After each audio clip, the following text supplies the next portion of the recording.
नोरमा group, जो सोचता है वो करता है। आपके अपने सपनों का आशियाना। बिहार में चुनाव होने वाले हैं, लेकिन बिहार के चुनाव के पहले बार बार ये बात हम बता रहे थे कि दिल्ली चुनाव पर बहुत कुछ असर करेगा और दिल्ली चुनाव के परिणाम के बाद बिहार की रणनीति और बिहार में किस तरह करवट बैठेगी एनडीए की जो सीट शेयरिंग है और एनडीए का आगे का रास्ता, ये बातें हम बार बार बता रहे थे। दिल्ली विधानसभा चुनाव में जिस तरह से मजबूती के साथ भारतीय जनता पार्टी की 27 सालों के बाद वापसी हुई है, उसके बाद से भारतीय जनता पार्टी ने बहुत ही गंभीरता से, आप समझ लीजिए, तो इन सारी चीज़ों को देखा है और पहले की तरह भारतीय जनता पार्टी ने अपना एंगल बदला है। पहले भारतीय जनता पार्टी जीत पर इतना उत्साहित होती थी कि वो सब कुछ भूल जाती थी, लेकिन इस बार देखा यही गया है कि भारतीय जनता पार्टी पिछले कई चुनावों से जब जीतती है तो संयम के साथ रहती है और हारती है तब भी पता नहीं चलता है कि हुआ क्या है। अब ऐसी स्थिति में आपको बता दें कि जो वर्तमान परिस्थिति बनी है उसमें निश्चित रूप से ये भाजपा के लिए उत्साहवर्धक है, लेकिन एनडीए के घटक दलों के लिए कहीं ना कहीं ये भारतीय जनता पार्टी की जीत मुश्किल भरी हो सकती है। आपको बता दें कि अब एनडीए को मजबूत रखने के लिए एक बड़े दल की हैसियत से भाजपा थोड़ा और ज़्यादा या तो लिबरल हो सकती है या अपनी अकड़ दिखा सकती है। और सीधे तौर पे ये पता चलने लगा है कि बिहार में जिस तरह से अक्टूबर नवंबर में चुनाव होने वाले हैं, उसके बाद से भारतीय जनता पार्टी जो अब तक नीतीश कुमार के सामने हाथ बांध करके खड़ी थी, वो अब फ्रंट फुट से खेल सकती है। खास करके दिल्ली चुनाव के पहले एनडीए के जो साथी दल हैं, चाहे वो हिंदुस्तानी अवाम पार्टी हो, लोक जनशक्ति पार्टी हो, जनता दल यूनाइटेड हो, ये लोग लगातार दबाव बना रहे थे और तमाम तरह के जो बातें थी वो भारतीय जनता पार्टी पर लागू होती थी। लेकिन अब जो वर्तमान स्थिति बनी है उसमें भारतीय जनता पार्टी के हाथ में एक और राज्य आ गया है और दरअसल दिल्ली में अरविंद केजरीवाल का किला ध्वस्त करने के बाद भारतीय जनता पार्टी की स्थिति और भी बेहतर इस देश में हुई है। इन सभी बातों को लेकर के अब जो वर्तमान परिस्थिति बनी है वो साफ साफ इशारा कर रही है कि भारतीय जनता पार्टी अब यहाँ से एक नए एंगल से काम शुरू कर सकती है और एनडीए को चला सकती है। जनता दल यूनाइटेड लगातार डिमांड कर रहा है कि उसे अधिक से अधिक सीटें चाहिए, चूंकि बिहार का बात है और बिहार में मुख्यमंत्री नीतीश कुमार को बनना है। ऐसे में जनता दल यूनाइटेड को लगभग 120 से ज़्यादा सीटें चाहिए। इन सारी बातों को लेकर के कई बार इच्छा जाहिर किया जा चुका है और हमने आपको बताया भी था कि सीट शेयरिंग के समझौते को जब जब चर्चा हो रही है तब तब 122 और 121 का फार्मूला जो 2020 में तय किया गया था, उसी के आधार पर जेडीयू अपना टारगेट सेट कर रही है आगामी विधानसभा चुनाव को लेकर के। इस वजह से सामने आए इलेक्शन को लेकर के मिशन के रूप में चल रहा था सब कुछ और जेडीयू भी दिल्ली में चुनाव लड़ रही थी। बुराड़ी सीट हार गई है। 2010 में जिस रिकॉर्ड के साथ सब कुछ हुआ था उसी रिकॉर्ड को एक बार फिर से मुख्यमंत्री नीतीश कुमार दोहराना चाहते हैं। इसका सबसे पहला उदाहरण उन्होंने दिया था जब एनडीए की बैठक हुई थी और एनडीए की बैठक में उन्होंने 225 का लक्ष्य तय किया था, नारा दिया था कि 200 के पार, और इस 200 के पार में जनता दल यूनाइटेड का टारगेट 115 विधानसभा सीटों पर जीत दर्ज करना है। इस टारगेट के पीछे जदयू का यह तर्क है कि 2010 में जिस तरह से उसने अपने स्ट्राइक रेट के साथ 115 सीटें जीती थी, इस बार भी वही करेगी। जदयू 16 लोकसभा सीटों पर लड़ करके 12 सीटों पर जीत दर्ज की है, वहीं 17 सीटों पर लड़ करके 12 सीटों पर जीत दर्ज करने वाली भारतीय जनता पार्टी अब दिल्ली चुनाव के बाद थोड़ा और मजबूत बनी है। आपको बता दें कि इस बीच लोक जनशक्ति पार्टी चिराग पासवान की तरफ से भी लगातार ये डिमांड आ रहे थे कि वो कम से कम 40 सीटों पर चुनाव लड़ेंगे। ये बातें धीरे धीरे करके नज़र आ रही थी। इस बीच आपको बता दें कि दावेदारी तो उनकी 70 सीटों की भी थी कभी, लेकिन इन सारी चीज़ों पर खुल करके अभी तक कोई भी बात चिराग पासवान ने नहीं कहा है।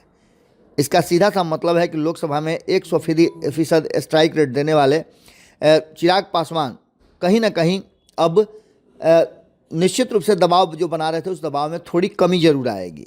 हालांकि चिराग पासवान अपनी प्रकृति के विपरीत वो विश्वास करते हैं जीत और जीतने के तरीके पर कि कितनी सीटों पे उनकी जीत हासिल होगी, इसको ज़्यादा वो फोकस करते हैं।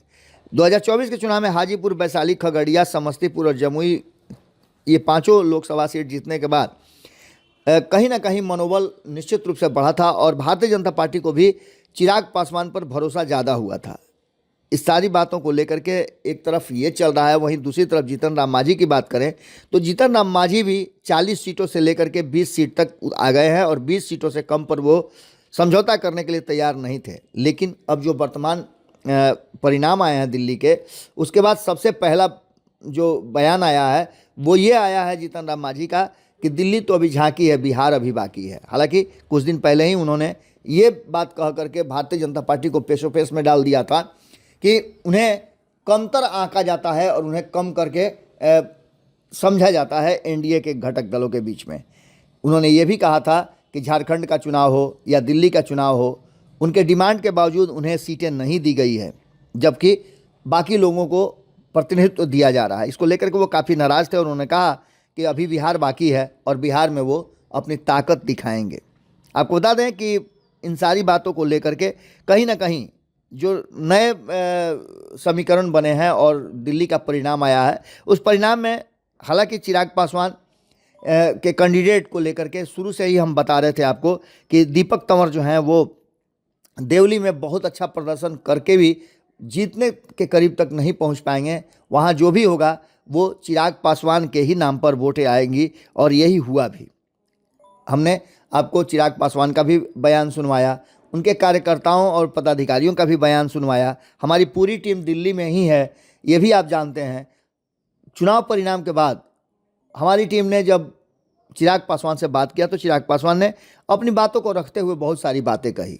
हालांकि इन सारी बातों में बिहार भी फोकस था। तो वहीं आपको बता दें कि दीपक तंवर की हार के बाद उन्होंने कहा कि निश्चित रूप से हमें और थोड़ा मेहनत करना चाहिए था और सामंजस्य बिठाना चाहिए था।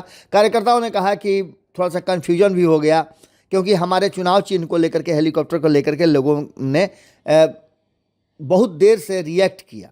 इसके साथ साथ आपको बता दें कि ये सभी बातें चल ही रही है, लेकिन इन सब के बावजूद जिस तरह से दीपक तंवर को 50,000 से ज़्यादा वोट आए वो भी एक बड़ी बात थी, क्योंकि चिराग पासवान का असर और उनका टसन जो है वो देखने को मिला। लेकिन इन सब के बावजूद आपको बता दें कि सबसे भदपिटी है जनता दल यूनाइटेड की शैलेंद्र कुमार, जो कि बुराड़ी से चुनाव लड़ रहे थे। संजीव झा ने बड़े अंतर से उन्हें चुनाव हराया है।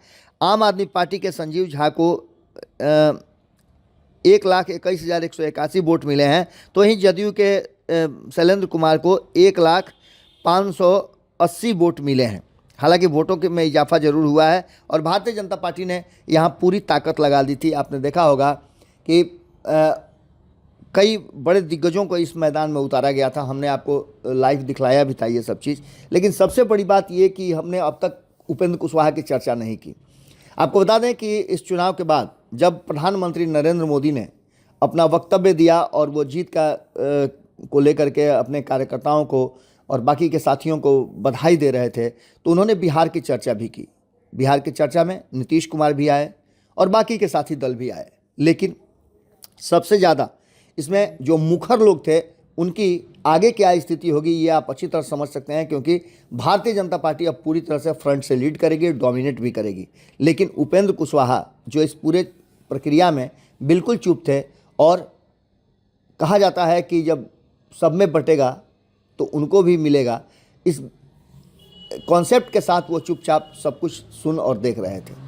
अब हो सकता है कि आने वाले समय में उपेंद्र कुशवाहा को कुछ ज़्यादा मिले, क्योंकि उपेंद्र कुशवाहा का समीकरण भी बनता है, उनके पास वोट बैंक भी ज़्यादा है, और ये सारी बातें कहीं ना कहीं अब आने वाले समय में देखने को मिलेगी।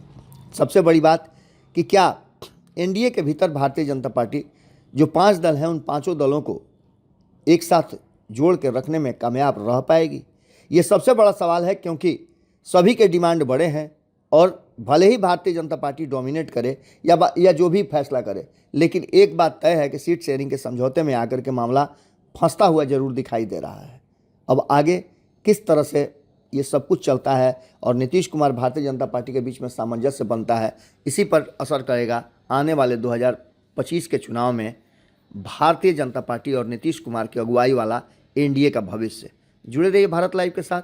बहुत बहुत धन्यवाद। आपके सपनों को हमने सजाया है, ई होम्स पैनोरामा को हमने बनाया है। ई होम्स मेरा एक सपना था जिस पे मैं पिछले 4 साल से काम कर रहा था। हमने जो बनाया है वो सबने है माना।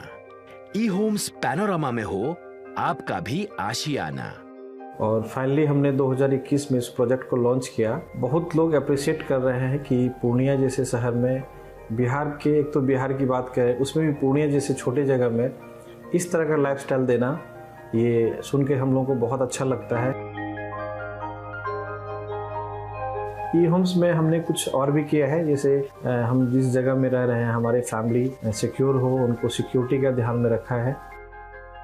आपकी सुविधा और सुरक्षा आपके लिए खास है, ये आपका विश्वास है। इसमें आर्टिफिशियल इंटेलिजेंस का 7 लेयर सिक्योरिटी का हमने इस्तेमाल किया है। लस ग्रीन कैंपस को बनाया है। यदि हमारा बाउंड्री वाल है तो वो वर्टिकल गार्डन है। ये जितनी भी फैसिलिटी होता है एक इंटरनेशनल टाउनशिप में ई होम्स है, ये हम लोग विश्वास नहीं कर पा रहे हैं। जो भी हमारे मित्र दोस्त या जो भी हमारे बाहर के बाहर आते हैं तो हम लोगों को बहुत अच्छा सुनने को मिलता है और बहुत अच्छा क्रेडिट मिल रहा है। वो सारा हमने सिर्फ एक बिल्डिंग नहीं बनाया, हमने एक बहुत अच्छा लाइफस्टाइल दिया ई होम्स में, और मेरा एक सपना था जिसको मैं आज फुलफिल होते हुए देख पा रहा हूँ। ये आपका आवास है। ई होम्स पैनोरामा में अब आपका निवास है। E homes Panorama, luxurious lifestyle redefined. Panorama group, जो सोचता है वो करता है। अगर ये वीडियो पसंद आई और वह बिहार के राजनीति और बिहारियत से सरोकार रखेनी तो सब्सक्राइब बटन दबा के चैनल के सब्सक्राइब कर ली। ओजे एगो घंटी बा, ओकरा बटन दबा देला से कुल सटीक और मारक खबर रुआ मुफ्त में मिल जाई। अगर रुआ पत्रकारिता के हमनी के नया प्रयोग में सहयोग कर चाहतानी तो ज्वाइन बटन दबा दी। पेटीएम नंबर नोट कर ली 9386816700।